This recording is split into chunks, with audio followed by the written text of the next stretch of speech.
ಶುಭಕರ ಧರೆಗೆ ಬಾ ಈ ಧರೆಯ ಮಾನಸ ಮಂದಿರ ತುಂಬೋ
ಜಾತಿದಲ್ಲ ಧರ್ಮದಲ್ಲ ಓಂಕಾರ ಅಂತಂದ್ರೆ ಸಕಲ ಜೀವರಾಶಿಗಳಿಗೆ ಸಲ್ಲತಕ್ಕಂಥ ಒಂದು ಓಂಕಾರ.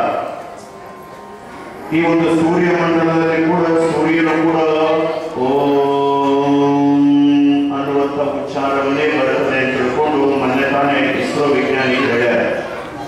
ಪಂಚಭೂತಗಳು ಕೂಡ ಓಂಕಾರವನ್ನು ನುಡಿತವೆ. ಸೃಷ್ಟಿಯ ಪ್ರತಿಯೊಬ್ಬ ವ್ಯಕ್ತಿ ಕೂಡ ಓಂಕಾರದಿಂದಲೇ ಆ ಒಂದು ಎಲ್ಲ ರೀತಿಯ ಆ ಒಂದು ಪ್ರಗತಿಯನ್ನು ಪಡಿತಾನೆ ಎನ್ನುವಂಥದ್ದು.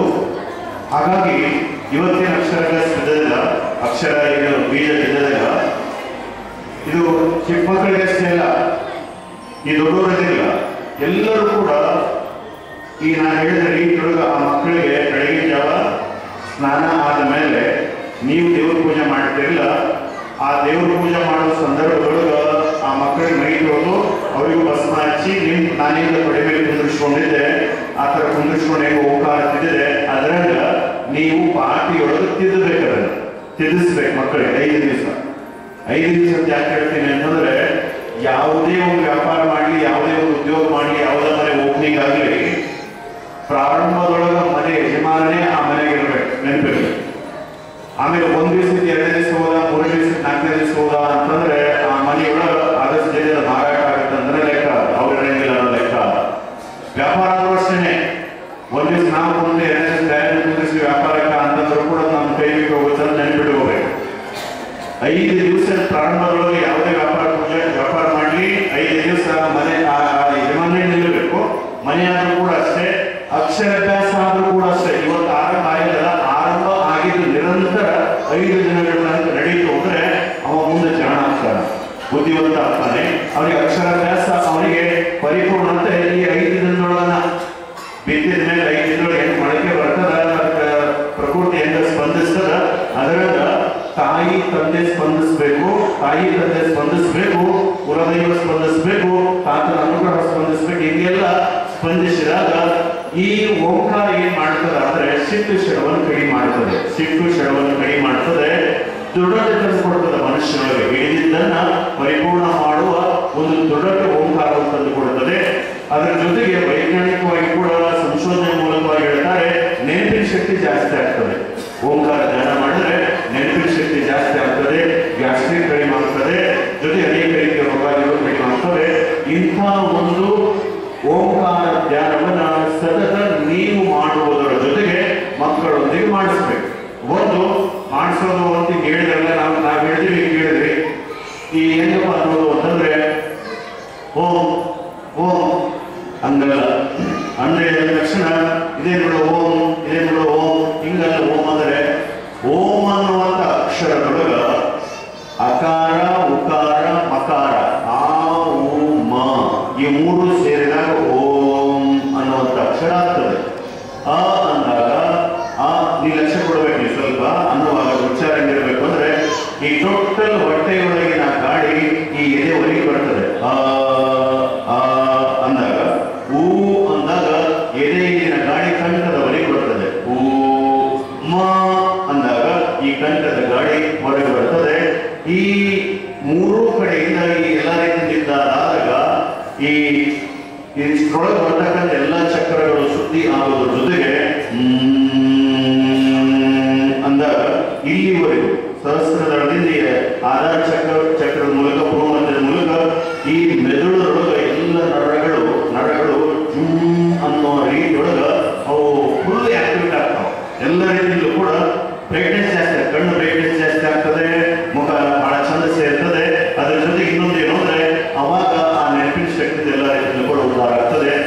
ಅದನ್ನ ಪ್ರತಿ ದಿವಸ ನೀವು ನಿಮ್ಮ ಮನೆಯೊಳಗೆ ಬೆಳಗಿನ ಜಾವ ಆಮಂತ್ರಿ ವ್ಯಾಯಾಮ ಏನೇನು ಮಾಡಿದ್ರೆ ಅದು ನಿಮ್ಮ ವೈಯಕ್ತಿಕ.